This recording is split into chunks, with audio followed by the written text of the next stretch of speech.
ఇప్పుడు 2029లో కూడా ఖచ్చితంగా మేమే వస్తాము అని చెప్పి కూటమి నాయకులు ఆల్రెడీ అంటే ఏమాత్రం అవకాశం జగన్మోహన్ రెడ్డికి ఇవ్వకూడదు అని చెప్పి వాళ్ళు అనుకుంటూ ఉన్నారు. అలా ఇవ్వకూడదు అంటే మోదీ గతంలోలా కాకుండా ఇప్పుడు ఖచ్చితంగా సపోర్ట్ చేయాలి.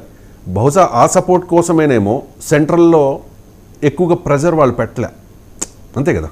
ఒక 2 పదవులకే వాళ్ళు కన్ఫైన్ అయిన పరిస్థితి, అంటే హ్యాపీ అయిన సంతృప్తి పడిన పరిస్థితి. సో కేంద్రం నుంచి ఎటువంటి సపోర్ట్ కావాలి? ఇప్పుడు నెక్స్ట్ మళ్ళీ కూటమి అధికారంలోకి రావాలన్నా జగన్మోహన్ రెడ్డికి ఏ ఒక్క అవకాశం ఇవ్వకూడదన్నా అంటే 100% సపోర్ట్ కావచ్చు దాంట్లో 100%. But at the same time మీకు సెంట్రల్లో చూసుకుంటే బీజేపీ గ్రాఫ్ చాలా వరకు తగ్గుతుంది, at the same time Congress graph పెరుగుతుంది. సో సమీకరణాల ఫ్యూచర్లో ఏ పార్టీ ఎవరితో కన్సాలిడేట్ ట్రావెల్ అవుతున్నది అపోజిషన్ కానీ ఇప్పుడు ఉన్నటువంటి కూటమిలో ఉన్నటువంటి బీజేపీ పక్కన పెడితే ఎలా ఉంటుందని ఇప్పుడు టూ ఇయర్లీ టు డిస్కస్ ఆ ఒక్క సెంట్రల్తో అసోసియేషన్ మటుకు. బట్ సెంట్రల్ పార్టీతో ఏదైతే గవర్నమెంట్తో కావాల్సిన సపోర్ట్ మటుకు 100% ఉంటే ఆబ్వియస్గా మనకు అడ్వాంటేజ్ ఉంటుంది, ముందుకు తీసుకెళ్ళడానికి ఎక్కువ మనకు అది సపోర్ట్ అవుతుంది. రైట్. అంటే మీరు చిరంజీవి గారి ఫ్యానా? ఒకప్పుడు చిరంజీవి ఫ్యానే సార్. ఇప్పుడు అంటే ఇప్పుడు ఎవరిది అంటే ప్రజారాజ్యం నాకంటే మనకు ఒక లేయర్ మెచ్యూర్డ్ అయ్యే కొద్ది సార్ మనలో ఉన్న పర్సన్స్ని ఇంకో డామినేట్ చేస్తూ ఉంటారు. నేను స్ట్రాంగ్గా డిఫర్ అయింది ఏంటంటే ఎప్పుడైతే ప్రజారాజ్యాన్ని కలిపేశారు కాంగ్రెస్లో ఆ పాయింట్లో నేను స్ట్రాంగ్గా డిఫర్ చేయను.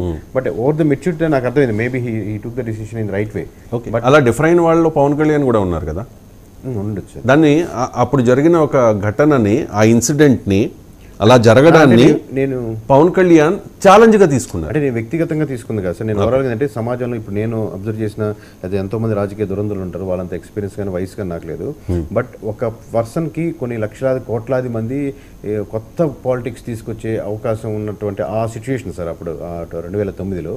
సో దాన్ని తుపాకుల మునిమ్మ అని మీకు ఫస్ట్ సీట్ ప్రకటించాను నెల్లూరు జిల్లాలో. సో అలాంటి సీట్స్ ఇస్తారు. నా ఉద్దేశం ఆయన హోప్ ఏంటంటే నేను ఫ్యాన్ కాబట్టి ఆయన కదా ఆ పొజిషన్లో ఎవరున్నా కానీ నేను అలా సపోర్ట్గా మనసు ఉండేది. బట్ అలాంటి కొత్త డిఫరెంట్ పాలిటిక్స్ చేయగలుగుతారు అన్న నమ్మకం లేదా అవకాశం కూడా మీకు గడిచిన 75 సంవత్సరాలు ఆంధ్రప్రదేశ్లో అలాంటి అవకాశం ఇద్దరికే వచ్చింది. సో రెండో వ్యక్తి చిరంజీవి గారని నేను అప్పుడు బలంగా నమ్మేవాడిని. సో ఆ చేంజెస్ ఏదైతే కరప్షన్కి అగేనిస్ట్గా లేకపోతే కొత్త ఓట్ బ్యాంకింగ్ రావడానికి కొత్త నాయకులు రావడానికి ఒక 100% అంత అవకాశంలో పీపుల్ కూడా అంత బిలీవ్ చేసేదానికి. ఆ తర్వాత మళ్ళీ ఏ హీరోని కానీ లేకపోతే ఏ కొత్తగా చేంజెస్ చేసుకొచ్చిన ఆ ఫెయిల్యూర్ ఎఫెక్ట్ అందరి మీద పడింది. సో అవకాశాన్ని కోల్పోయారు లేదా అవకాశం కోల్పోయే విధంగా నాయకుడే నేను చాలామంది చుట్టుపక్కల వాళ్ళన్నీ ఎన్ని రీజన్స్ చెప్పినా I always believe that leader is more responsible అండి. రైట్ అండి. ఎలక్షన్స్ జరిగేటప్పుడు ఒక పార్టీ అధికారంలో ఉన్న పార్టీ అధికారం కోల్పోవచ్చు, కొత్త పార్టీ అధికారంలోకి రావచ్చు, ఇవన్నీ సహజంగా మనం చాలా రాష్ట్రాల్లో చూస్తూ ఉంటాం.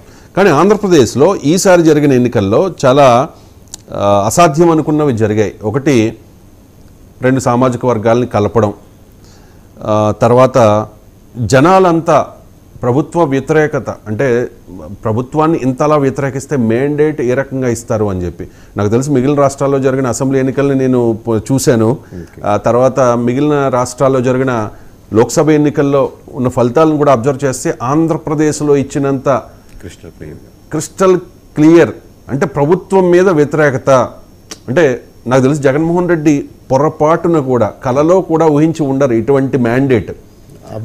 ఈ పార్టీ 3 పార్టీలు ఏది అసలు టీడీపీ కూడా ఊహించండు, టీడీపీ కూడా ఊహించదు. అండ్ ఇంకొకటి అంటే మీకు 21 జనసేన కూడా మీరు అడగండి ఇప్పుడు అసలు చాలా అంటే చిత్ర విచిత్రాలు 21 అన్నప్పుడు చాలా మంది పెద్ద నాయకులు కానీ జనసేన వాళ్ళు ఫోన్ చేసి కూడా మీరు చెప్పిన సౌండింగ్ మీరు చెప్పిన విధానం కానీ మాకు గూస్ బంప్స్ బాగా నచ్చింది, రావచ్చు రాకపోవచ్చు 21 మేమైతే ఎక్స్పెక్ట్ చేయట్లేదని. వాళ్ళలో కూడా 18, 19, 17 మ్యాక్సిమం. ఫస్ట్ మీ ప్రెడిక్షన్ వచ్చినప్పుడు మిమ్మల్ని బాగా YSR Congress party social media బాగా ట్రోల్ చేసింది. అంటే ఆ ఊహ ఎంత బాగుందో అని చెప్పి మీరు చూసే ఉంటారు, మీ నోటీస్కి వచ్చి ఉంటుంది. ఆ ఊహ ఎంత బాగుందో అని చెప్పి బ్రహ్మానందం 2-3 రోజులు అన్ని ట్విట్టర్లో ఇన్స్టాగ్రామ్లో ట్రెండింగ్లోకి వెళ్ళింది సార్. ట్రెండింగ్లోకి వెళ్ళింది. నిజంగా నేను కూడా మీ సర్వే చూశాను, మా దానిలోనే 99లోనే విత్ వర్మ మీరు చేశారు. నేను కూడా అనుకున్నాను, నమ్మలేదు నిజంగా అంతలా మ్యాండేట్ ఉంటుంది. ఓకే, జగన్ రాకపోవచ్చు, ప్రభుత్వ వ్యతిరేకత ఎక్కువ ఉంది, ఎందుకంటే వ్యక్తిగతంగా మేము కూడా సఫర్ అయిన వాళ్ళమే కదా. అంటే ఆ రోడ్లు కానీ లేకపోతే వాటి వల్ల కానీ మేము ఆంధ్రాకి వెళ్ళినప్పుడు సఫర్ అయిన వాళ్ళమే. కణాలు ఇచ్చారు, 14 స్థానాలు కూడా రాలేదు వైఎస్ఆర్ కాంగ్రెస్ పార్టీకి. సో 11 స్థానాలకి పరిమితమైన పరిస్థితి. చాలా యాక్యురేట్గా ప్రెడిక్ట్ చేసిన వన్ అండ్ ఓన్లీ సెఫాలజిస్ట్ కేకే గారికి వెల్కమ్. కేకే గారు నమస్కారం. అండ్ రాఘవేంద్ర ప్రసాద్ గారు ఉన్నారు మనతో, కాపు నాయకులు. పోతుల రాంబాబు గారు ఉన్నారు, మెగా ఫ్యాన్. అలాగే జనసేన నాయకులు హరికృష్ణ గారు కూడా మనతో జాయిన్ అయ్యారు. కేకే గారు నమస్కారం. సో ఆ ప్రెడిక్షను అదంతా చాలాసార్లు మాట్లాడుకున్నాం మనం. ఇటువంటి పరిస్థితుల్లో పవన్ కళ్యాణ్కి ఇచ్చిన శాఖల గురించి ఒకసారి మాట్లాడుకుందాం. గ్రామీణాభివృద్ధి, గ్రామీణ నీటి సరఫరా, పంచాయతీరాజ్, పర్యావరణం, సైన్స్ అండ్ టెక్నాలజీ, అడవులు, అంటే ఇవన్నీ కూడా పవన్ కళ్యాణ్ గారు మనసుకు నచ్చిన శాఖలు. గతంలో కూడా ఆయన చాలా ఈ ట్రైబల్ ఏరియాలో పర్యటించారు. సామాన్య ప్రజల కష్టాలని నష్టాలని చూసి వచ్చిన వ్యక్తి. సో ఎందుకు ఇటువంటి శాఖల్ని ఎంచుకున్నట్టు అంటే ఏం చెప్తారు? అంటే ఆబ్వియస్లీ ఒక అడ్వాంటేజ్ ఉందండి ఇప్పుడు జనసేనకి. ఎందుకంటే ఈ శాఖలని somehow they are connected to the village level కానీ లేదా మున్సిపాలిటీ మండల్ లెవెల్ వరకు కనెక్టెడ్ ఎక్కువ ఉంటుంది. కాబట్టి మీకు రూట్ లెవెల్లో ఆబ్వియస్గా ఎనీ పార్టీ టార్గెట్ వచ్చేసి నెక్స్ట్ లెవెల్లో మన పార్టీని బలోపేతం చేసుకోవాలని టార్గెట్ ఉంటుంది. ఫ్రంట్ ఎండ్లో ప్రజలకి ఏదైనా వర్క్ చేసుకుంటూ. సో ఆబ్వియస్గా విలేజ్ లెవెల్లో చేసుకునేదానికి, కార్యక్రమాలు ఇంకొంచెం ముందు చేసుకునేదానికి, సో ఎక్కువ మంది ప్రజల్ని కనెక్టెడ్గా ఉండేదానికి, వాళ్ళ ఆదరణ ఇంకొంచెం పెంచుకునేదానికి, కేవలం జనసేన ఓట్ బ్యాంకింగే కాకుండా ఇంకా ఎక్స్ట్రా ఓట్ బ్యాంకింగ్ కూడా వాళ్ళ వైపుగా సానుభూతి పరులుగా లేదా కన్వర్ట్ చేసుకునేదానికి ఎక్కువ అవకాశం